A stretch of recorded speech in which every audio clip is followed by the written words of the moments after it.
असली आज HFC श्रमिक संघ द्वारा रेलवे रेल स्थित बिजली घर में ऑनलाइन पॉलिसी को लेकर जमकर प्रदर्शन किया गया। साथ ही कार्यालय का हासिल डिवीजन PHBBN को एक ज्ञापन ऑनलाइन पॉलिसी रद्द करने के लिए अतिरिक्त मुख्य सचिव हरियाणा सरकार बिजली विभाग के नाम सौंपा गया। इस दौरान यूनियन के प्रधान विकास नेहरा ने कहा कि वो ऑनलाइन पॉलिसी का विरोध कर रहे हैं। इसी पॉलिसी को लेकर कर्मचारियों में काफी रोष देखा जा सकता है। उन्होंने कहा कि अचानक से बदली करना टेक्निकल कर्मचारियों की जान के साथ खिलवाड़ है। उन्होंने कहा कि आए दिन किसी न किसी कर्मचारी की जान जा रही है। सरकार यदि कर्मचारी हितैषी है तो इस पॉलिसी को रद्द करें। उन्होंने कहा कि यदि ऐसा नहीं होता तो कोई ठोस कदम उठाने पर मजबूर हो जाएंगे।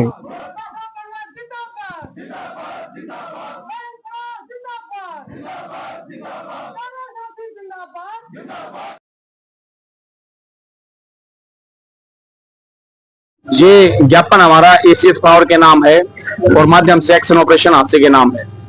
हम सभी कर्मचारियों को और पूरे प्रदेशवासियों को ये बताना चाहते हैं कि हेड ऑफिस भिवानी ने, HFC worker union head office Bhiwani ने जो ऑनलाइन ट्रांसफर पॉलिसी सरकार कर्मचारियों के ऊपर जबरदस्ती थोपना चाहती है, उसके विरोध में एक आंदोलन की शुरुआत करी है, जिसके दूसरे चरण में आज हमने एक्शन ऑपरेशन हादसे को ज्ञापन दिया है। इस ज्ञापन में मुख्य मांगे ये है कि जिस प्रकार से धक्काशाही से ऑनलाइन ट्रांसफर पॉलिसी को लागू किया जा रहा है टेक्निकल कर्मचारियों के ऊपर, जिससे टेक्निकल कर्मचारियों के ऊपर जान का खतरा बन रहा हुआ है, क्योंकि एक कंप्लेंट सेंटर से दूसरे कंप्लेंट सेंटर पर जो हमारा टेक्निकल कर्मचारी जाता है उसके ऊपर भी उसको लाइनों का नहीं पता होता। अगर उसकी सब डिवीजन पूरी डिवीजन बदल दी गई तो उसकी जान माल को पूरा नुकसान होने की संभावना है।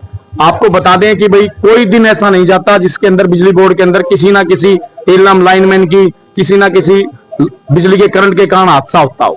तो अगर सरकार वास्तव में कर्मचारी हित में चाहती है, कर्मचारी हितैषी है, तो हम सरकार से निवेदन करेंगे कि भाई इस ऑनलाइन ट्रांसफर पॉलिसी को रद्द करें और टेक्निकल स्टाफ को इस ऑनलाइन ट्रांसफर पॉलिसी से निकालें। मांगे नहीं मानी जाती तो क्या रहेगा आपकी यूनियन का? अगर सरकार कर्मचारियों की मांगे नहीं मानी जाती तो हमने अपना आंदोलन चरणबद्ध में शुरू कर रखा है। 23 तारीख को सभी सर्कलों के ऊपर पूरे हरियाणा में ज्ञापन दिए जाएंगे। उसके बाद पंचकूला में 30 तारीख को MDO का घेराव है और उसके पश्चात 7 तारीख को हिसार में MD का घेराव है और 20/1/2026 को हमने ACS पावर का घेराव कराने के लिए अगर पंचकूला में घेराव किया जाएगा। अगर फिर भी ACS पावर ने सरकार के सामने यूनियन की बात नहीं रखी, कर्मचारियों की जायज मांग नहीं रखी, तो अगर बिजली बोर्ड में हड़ताल के रूप में जाना पड़े तो ये HFC वर्कर यूनियन पूर्ण रूप से हड़ताल भी करेगी। क्या उधर रखते सर यूनियन में?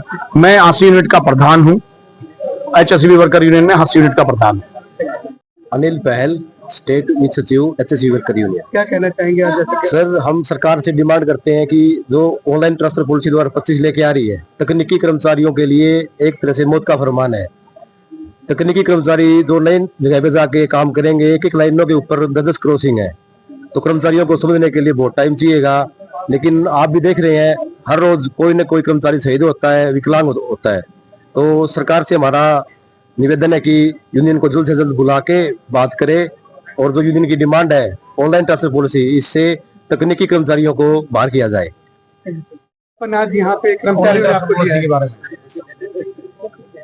कि ऑनलाइन ट्रांसफर पॉलिसी का विरोध कर रहे हैं सारे कर्मचारी मिलके। सरकार की जो ऑनलाइन ट्रांसफर पॉलिसी आ रही है उसके विरोध में इन लोगों ने ज्ञापन दिया, तो हम ये ऊपर मैनेजमेंट को देंगे, फर्दर डिसीजन मैनेजमेंट लेगी। Thank you very much.